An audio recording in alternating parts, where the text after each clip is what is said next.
Welcome, welcome, and welcome to the Ability Wellness in collaboration with the In Your City News show.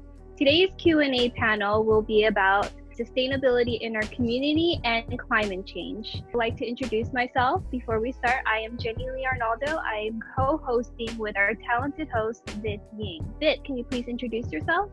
Oh, thank you. Yes, my name is Vit Ying. I am alumni of NLP 2018 with Audra and also Ms. Soka. Thank you, welcome. And I'm also an ex-athlete. I used to play multiple sports, but I retired 2005, as a matter of fact. Now I'm just a mentor, life coach, and also a community volunteer. I volunteer to teach elders senior Cambodian daily conversational English at Mark Twain Library. But since we have the COVID-19, I still do it over the phone. And then I involved with In Your City News with Dusty and everybody here, of course. But I helped Dusty start that many years ago. I'm just an equipment guy, but I used to tease if I'm just a janitor. So I don't know anything. So actually, I'm trying to get away from like the editing and different jobs. So that's why I told him I don't know anything. Anyway, welcome to be on the show. Go ahead, Jerry. So let's go ahead and start with Soka. Can you please introduce yourself? Yes. Hi, everyone. I'm Soka Nee. I'm one of the co-founders of Long Beach Environmental Alliance, which is a grassroots organization in Long Beach. I'm also a community leader here too. I don't have as many titles as Vit, maybe one day. And I'm also graduating class of NLP Neighborhood Leadership Program 2018 as well. Thank you for having me. Oh, well, thank you for taking the time to speak with us today. Audrey, can you please introduce yourself? Sure. Hi. Thank you for having me. My name is Audrey Reidenauer, and I'm also graduating class from NLP 2018. Woo! And thanks to Soka a couple years ago, I ended up working with LBIA, also in the role of the financial director. So we've had a really fun time the past few years working together, and I'm also a student at LBCC. Well, I just finished my AA at LBCC, and I'll be transferring to UC Davis. I'm actually moving at the end of this month to UC Davis. Congratulations. Also, thanks to Soka, I decided that I want to continue and get my master's degree in nonprofit management. So I plan on hopefully being able to continue what I've learned with NLP and through LBIA with Soka and Diana and all my Long Beach friends, like how to continue to do that kind of work in a larger way. Thanks for having me. Thank you. Thank you. Awesome. Diana, can you please state your name and tell us a little bit about yourself, please? Yeah, hi everyone. My name is Diana Sanchez, Southeast LA native, and I graduated from Cal State Long Beach with a BA in Environmental Science and Policy. And now I do work in the Long Beach community, connecting folks to financial assistance programs, pushing policymakers to pass inclusive legislation for energy equity, and community organizing for environmental justice. And I also work with Albia in the past, so it's really great to see y'all. And of course, I love working with my favorite journalist community, In Your City News. So thank you for having me here. Thank you. Wow. Thank you. Awesome.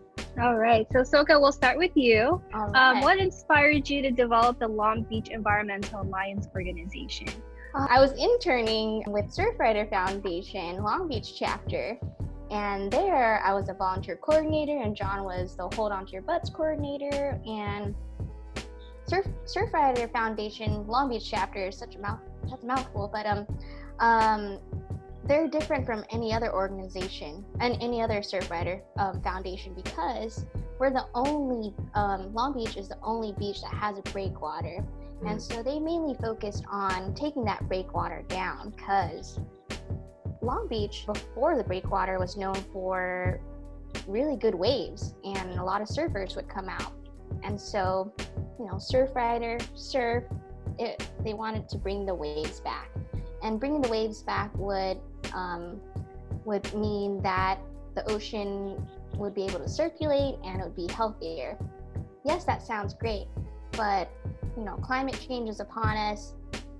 The ocean levels, they're rising, and humans, we cause a lot of pollution and litter. Is it clean energy, things like that? So we wanted to be able to do more. So that's why we created Long Beach Environmental Alliance. Audrey, what about you? I know you've been working with the Long Beach Environmental Alliance organization for a while. Tell me how you briefly started.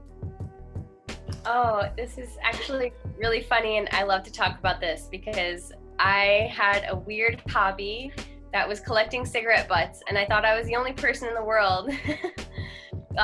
So there's a corporation, an organization, a company, whatever. Yeah. There's a company called TerraCycle, and they focus on hard to recycle materials. And they're like across the world. You can ship hard to recycle materials to them from anywhere. So I found out that they have a cigarette butt recycling program, and that became my hobby for a while.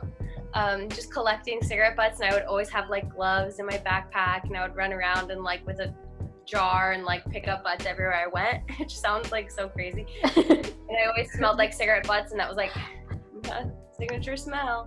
But and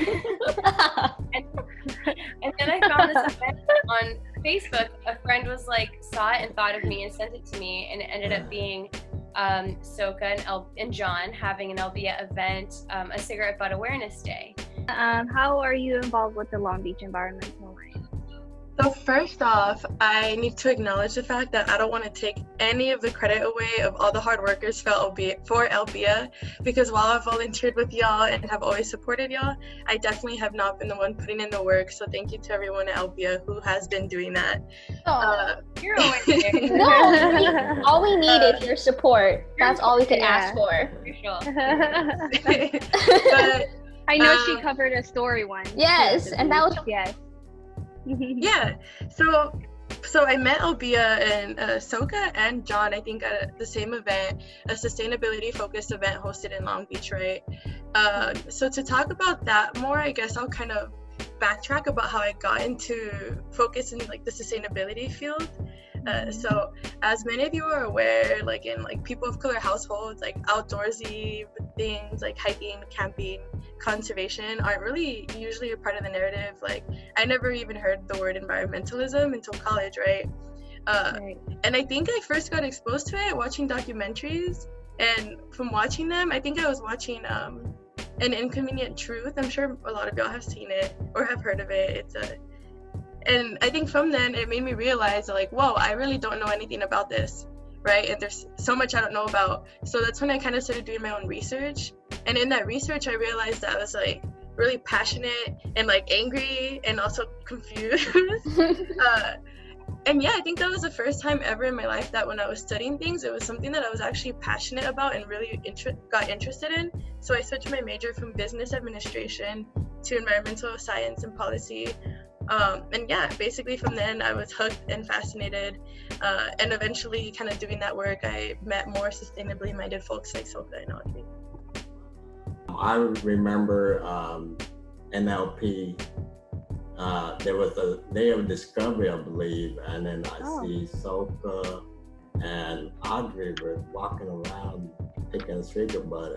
I didn't know what they were doing. I like, that's kind of odd. But I catch on when they did their event at Hoshton over here, and then I went to cover that. So that's when I learned that, oh, okay, they have a secret bud pickup. So that's what they were doing. At first, we were like, what are they doing? Yeah. Anyway, that's what I have a story with you guys. So the next question is, describe what is minimalism is, and provide a tip on how we can better for those who are seeking to become one. Okay. So Miss Audra, you go first. Oh, all right. So, minimalism. You got this. At its most basic level, I believe minimalism is just not having anything more than what you need. So yeah, okay. That is like a very active, it's a very, very intense way to be engaged in how you interact with your environment on a daily level, on a daily basis. I think especially during COVID-19 and we're all quarantining and you know, like things are hard, so we can't all just be out there making our own chips, like, or kale chips, you know? Sometimes we need to buy back. We can. Yeah. Okay, thank you. Thank you, Ms. Aja. Okay, Ms. Diana, that was awesome insight. Describe what minimalism is, provide tips on how we can be better to those who are seeking to become one. Terracycle and Algalita. So I agree with what Audrey was saying. It's definitely just like not having things in excess, right? But I also think it's important to acknowledge that minimalism looks different for everyone, right? Because everyone has their own individual circumstances, and some people are more dependent on things than others, just because that's kind of just the nature of this world. Yes. So when I think of minimalism, I think of not trying to contribute too much to the capitalist society.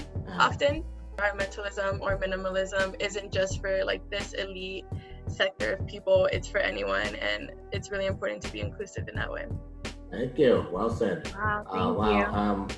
Yeah, Soka, Ms. Soka, the same question to you. Yes, well, they both hit the nail, and I just want to keep it simple. You know, my dad, he always says, buy what you need, not what you want.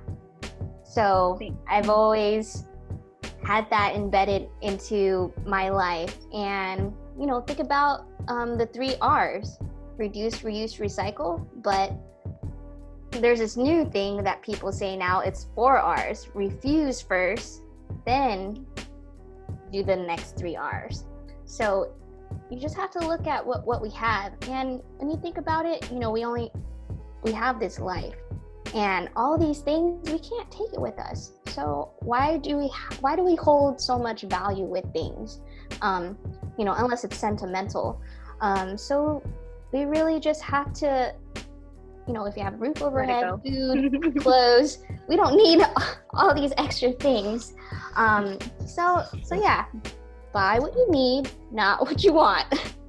Thank you, Soka. Yes. Well, you know, living in America, that's why I would like you to, you know, maybe do another show and talk about it into more depth. Because all society, you just hit the right there, a capitalist. We just buy. We teach our young ones to buy, whatever new. I got it first, kind of say that's how society is compared to, I don't know, you travel to a third world country like Cambodia, Thailand, and stuff like that. They have less, but they are very happy with what they have. Unlike us, that we got so abundant of everything. So, you know, we can't satisfy with, like, for example, with one shoes. Like my wife, when she buy one, I want her to like give away 3 or 4. So it's forced her not to buy it. Or even a dress, it's forced her not to buy it. So that's what I do. Even myself, you know, I have to give it away. If I buy like a shirt or something, I give it away. But I like to have simple things. So that's what you gotta teach yourself to just like the question I ask myself, just like you, Soka, do I really need it? Is do I have something to replace what I'm about to buy instead of buying? Because at the long run, it's just like what Audrey was saying, it's like, wow, where's all this stuff come from? I don't remember having all this, you know. That's we just coordinated through the year. Well, thank you. Good question. And Ms. Jenny, you're next. Okay, great. So let's see. I know that what's been going on with the Black Lives Matter, and people are talking about racism and all that. And we've been hearing a lot about environmental racism. So it's a 2-part question. It's first, for those who don't really know much about environmental racism, maybe this will be a great opportunity to educate the community what it means. And after that, maybe you guys can just maybe talk about how do you feel about environmental racism. And we'll start with Soka, please. Okay. So environmental racism, it depicts so climate change affects everyone, but it mainly negatively impacts people of color because they live in places that have poor air quality. They live in food deserts, and maybe the water there's polluted, like the ocean here in Long Beach. You know, we don't have moving water. The water is stagnant here. So like if we look from Los Angeles to Orange County, you know, who's suffering more when it comes to an environment? It's the people of color. Yeah. Audrey or Diana. If y'all don't mind, I mean, I have a lot to say about this, but yeah, if you want to go first. You work at eStarts, right? Yeah. So Diana, go. Alright, so I agree with what Soka was saying. I think the most simplest way I can think of explaining environmental racism is just that like communities of color are disproportionately affected by toxic industry, right, more than other communities. So all these industries and waste sites that elite wealthy people don't want in their communities, it's put in community of colors, and often there's no transparency about that or any measures to really protect the people, right? Which is why Soka was saying that there's water that's polluted, there's air that's polluted, there's soil that's polluted, etc. And the thing about environmental racism is that it's only a fragment of the oppressive system that is structural racism to Black and brown folks, right? That we experience a lot, specifically in the US, but also in other places in the world. So yeah, as I was saying, people of color are affected by racism more because they are getting polluted. There's all these really toxic chemicals in the air, in the water, their soil, and more. So it's been scientifically proven that these communities suffer from way higher rates of cancer, asthma, their nervous system disorders, birth defects, death, fertility issues, miscarriages, and infant mortality rates, which is basically when like kids don't grow to childhood because they die, because at that time they have they're immunocompromised, right? So all of those rates are higher in environmental racism or environmental injustice communities, right? So let's see. I said I had a lot to say about that. I didn't like know the language of environmental racism, and since you like work with eStarts, I felt like you can better answer that question. But I want to like mention real quick, like the issue in Long Beach. A lot of people don't know that Long Beach incinerates our trash, and that's by the 710 freeway. And people that live by the 710 freeway, you know, Long Beach is a diverse community. We have veterans that live there. We have people that live in affordable housing, which are minorities, people of color. You know, why is it that people of color live in such polluted places? Because racism, and we have to take care of our people when it comes down to it. Yeah, I agree. So I just want to say that. Yeah, thanks, Soka. That's definitely very true. And I actually have some facts about Long Beach specifically that I kind of want to throw in there. So yeah, like I was saying, like pretty much lower income communities already have so many obstacles that they already have to navigate through, right? And now they have to also navigate through this environmental toxic situation and survive through that. So not only is that an issue, but they're also not given something called green spaces, which is pretty much like parks and other areas where they can sit and wind down and have these interactions with their community or breathe fresher air. And specifically in the city of Long Beach, it's been scientifically proven that the lifespan, depending on which area code or like zip code you live in, could vary from up to 10 years. So those who live in the downtown Northwest Long Beach area, like 90810, 90802 zip code, have a life expectancy about 8 years shorter than the people who live near Cal State Long Beach, which is 90815. So it was like 75 years to 83 years is a difference statistically. And that's because of environmental racism, lack of green spaces, lack of safe infrastructure, and pollutants, right? And personally, I don't think that any rational person can make an argument to argue that this is okay. And I think most people would agree with that there's literally no justification for these facts or this racism that is happening in our communities, and the people who live in these communities also equally deserve a healthy life, stable lives, and that shouldn't be affected because of the body they were born into. So that's what I have to say about that. You can go ahead and maybe go in depth a little bit more on what you would like to do with your master's degree, and what are your plans, basically? What are your big visions for the world? Thanks. I mean, like, I want to pursue my master's in nonprofit management, and my bachelor's is in political science. So I'd like to find some way to marry those two things, because I fully believe that all of the problems that we face as a community, the solutions already lie within the community members. Like, the community members are already the ones, they live there, they know, they experience the life every day, so like they know how to fix the problem. And like, politicians coming in or people coming in from the outside trying to fix problems within communities is almost never going to work. So that's really my life's passion. I just want to help empower small communities. But since COVID, I guess like our goals of like being out in the community has changed. We can't really see the community anymore. So we're taking things online.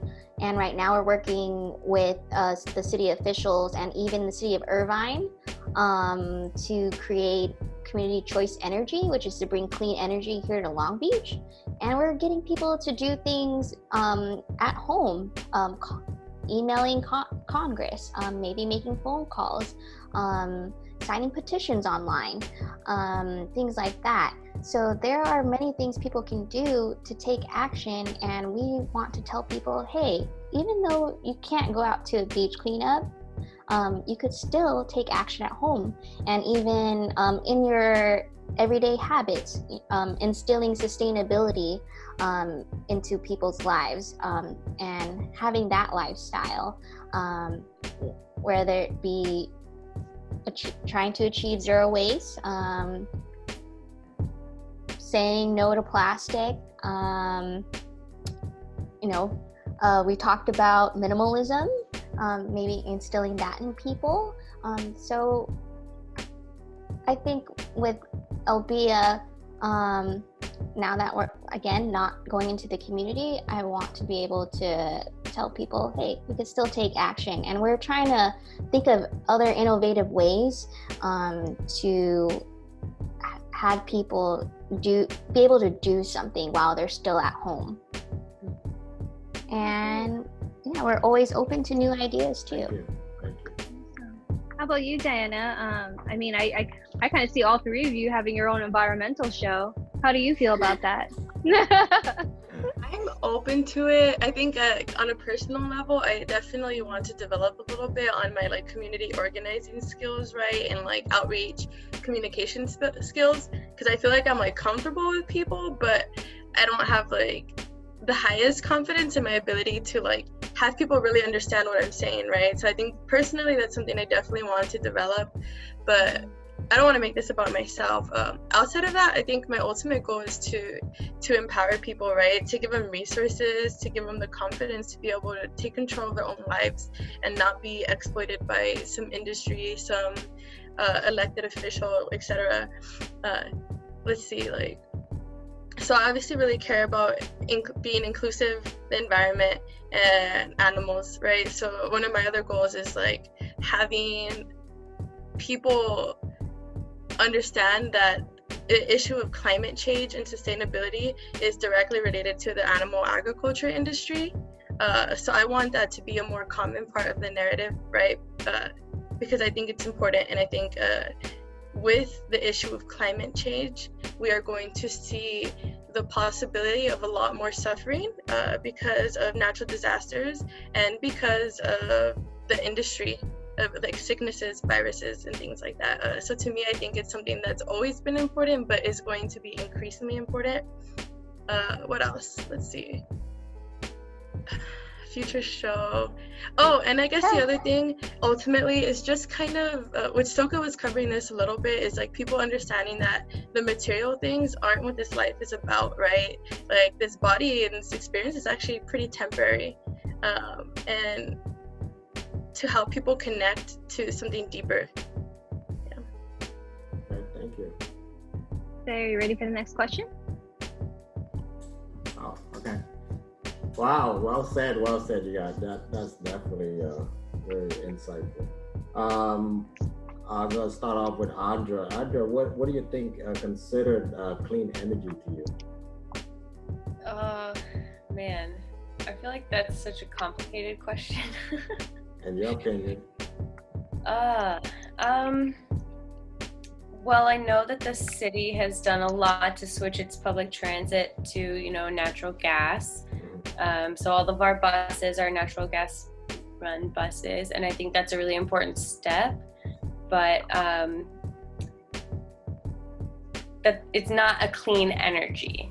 There's a lot more that we can do, and I'm not I'm the human sciences side and not so much the sciences side person. I just took some science classes and I was like, I'm not that person. But I know Soka studied environmental science. I don't know if Diana, if you have more experience with like the actual hard sciences. Yeah, there you go. So the question was clean energy? What is clean energy? I can. In your opinion, what do you consider clean energy? Clean energy to me is using our natural resources that we already have, like solar, so like the sun, wind energy, and even like ocean energy too, because waves that creates energy. So there are ways. There are ways to capture that energy and bring it here. So earlier I mentioned we're working with city officials and even the city of Irvine and bringing community choice energy here to Long Beach. So how that would look like is having like a solar grid possibly at our parks or on top of our buildings, at our schools, and people are able to have that choice. So people can either go with a CCE, they could either go 100% clean energy, like, I want to do 100% clean energy using resources from solar, or whether it be wind turbines or what have you, or they can do 50-50, maybe use half gas from what do we use now? Edison, and clean energy. So hence community choice energy. They could have the choice to do 100%. Yes. Yes, thank you. Okay, Miss Diana, the same question to you. What do you think of clean energy? I'll give you like my personal definition on it, not like the textbook one. So when I think of clean energy, I think of renewable energy, right? So you often hear people talk about natural gas and that really be promoted through certain industries or companies. But the thing about natural gas is that it's not a renewable energy, meaning that you could use it multiple times, so it's not sustainable, and it's depleting our earth, right? So that's like a major difference that I think it's important to talk about. So when I think of what clean energy is, or what it should be looking into the future, I think that it has to be energy that doesn't pollute elsewhere, because sometimes there's certain things that are proposed that are really just going to damage other communities where they're built, right? So I think that if it's actually clean energy, it's not going to do that. And I think that if it's clean energy, it's not extracting natural resources at a rate that it can't be replenished, so it's not depleting it, right? It doesn't fuck with the natural. It doesn't mess. It's okay. Right. It doesn't mess with the ecosystem's natural balance, right? Because you all know that there's like a balance within all the different species on our Earth, so it's not messing with that balance. The infrastructure makes sense. So solar energy, for an example, is a pretty good solution, or one of the best solutions that we have currently. But you see a lot of companies trying to build it in the middle of the desert, thousands of miles away from the communities that it's going to be using that energy. And the government is subsidizing this, giving millions of dollars for that. And to me, that doesn't make any sense. Like, why are you going to do that? Have to build these like pipelines that make that energy travel from point A to point B, instead of doing the most obvious thing, which is just subsidizing rooftop energy so that people could have it in their very own homes and that it doesn't have to travel anywhere. So infrastructure that makes sense. And what else? and energy that's accessible to everyone. So in a lot of the work that I do, there's, again, policymakers who are talking about like energy equity and clean energy, whatever. But certain communities are not included in that narrative, or they're told that natural gas is the answer and they have to accept that. And that's not an answer, and that's not acceptable, and that's polluting and dangerous to the communities. So there needs to be energy equity as well. Thank you, Diana. That's why I shied away from this question, because it's so much more complicated.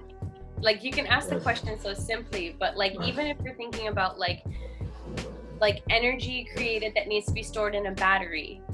So like the actual manufacturing of batteries is incredibly harmful to the environment, and it's really expensive to do it green to create batteries. But like, battery storage is how you can capture and like reuse the energy later. So that's why we don't use a lot of these energy sources more than we do now, because we haven't figured out how to capture and store the energy that we can use later. Wow. So it's and like Diana was saying, you know, that always like impacts different socioeconomic levels differently than others. So like, it's so much more complex than like what's Yes. Well, thank you. I know it's a tough question, but your environmental, you know, that's something you have to think about. And also, our city of Long Beach did a good job with the train. You know, we're going to more electrical, and also the buses, as you notice. And also, we have a biker friendly. So if we take that kind of thinking, we go headed into the right direction. That's how I feel. So the good insight, yeah, definitely. Great, thank you. So we're gonna try to wrap this up. So before we end this, if you have to pick one word to describe yourself, what would that be and why? We can start with Diana. Maybe resilient, because is that what someone was gonna say? Yeah, because I guess I'll always try to put up the good fight. Yeah. Oh, okay. I was gonna say the same thing. Resilient as well.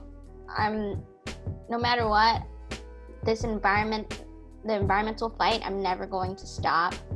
I'm just gonna keep going, keep fighting for our planet and our people and all the living beings in it. So, resilient AF. Hope that's those are my girls. Yes. Resilient women. Not gonna back down. Yep, never. My word was gonna be multifaceted. That's good. And why did you choose that word? Why is that? Well, why is that? Individual. I don't know.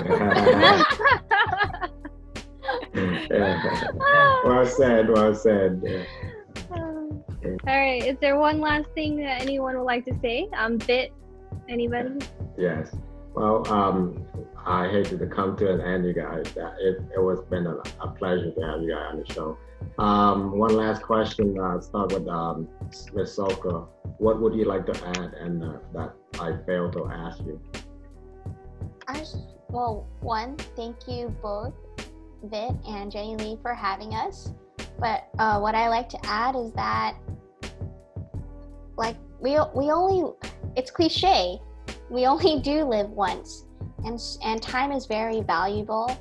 And if you love life, then you know that time doesn't wait for you, and you can never get it back. So whatever we do now will reflect how the future will be. So I want people to be able to use their time wisely here on Earth.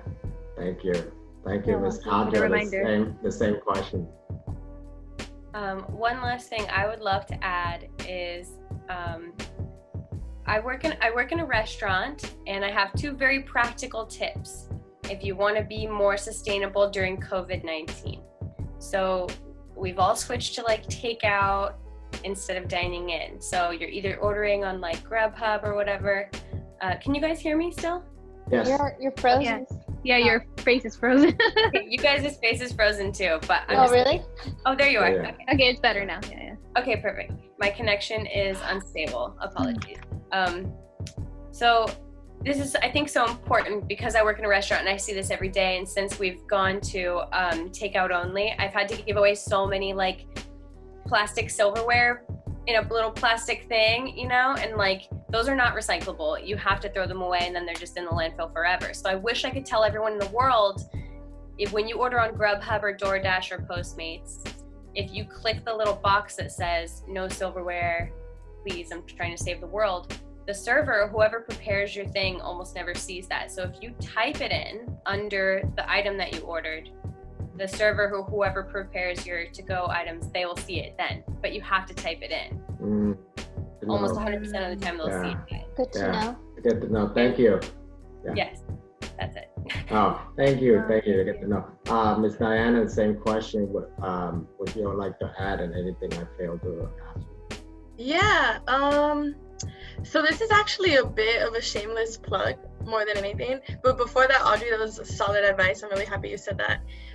So with the nature of my work, more than anything, I really want to offer support.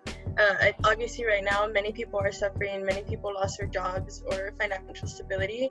But even before COVID, there was a certain fraction of the community that is already struggling and living paycheck to paycheck, right? So I wanted to offer my support in that. I work for something called the Empower program, which is pretty much a way for people to get discounts on utility bills. So on your electricity bill, water bill, gas bill, or if you're having any financial hardship, I could try to find ways to help you. And some people are even sometimes qualify for grants to help them pay past overdue bills. This is what I'll add.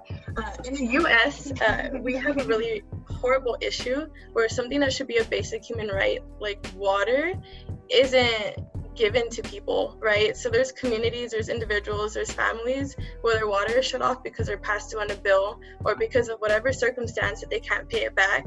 And they could be left in a house for years without having water on. And in other parts of the world, that's just like laughed upon because that's a basic human right and we shouldn't have that shut off. And yeah, many people, they can't pay a bill and they incur all this debt, and eventually that makes them houseless because they lose their home because they aren't able to pay those bills. So I want to add to kind of bring that to a narrative that isn't okay, but also offer my support if anyone is struggling with that. They could contact me and I could try to help them to see what they're eligible for. Okay. So if you're interested, I guess I'll just say my work number. Is that okay? I'll go out to send me the link. Is there a link or a website? Well, it's just a work number too. So y'all can call me at 562-786-5045. And I'll send you the link as well. Okay, thank you. Thank you, Jenna Lee. Before we sign off with Jenna Lee, I would like to say that yes, because of COVID, whatever you guys doing with the environment is very important, very insightful. So anything that you want me to put on the credit, like say Diana with your link and stuff like that, send me that. And also your B-roll, but what I want to add to the B-roll on the videos. Yeah. Okay, Jenna Lee. All right.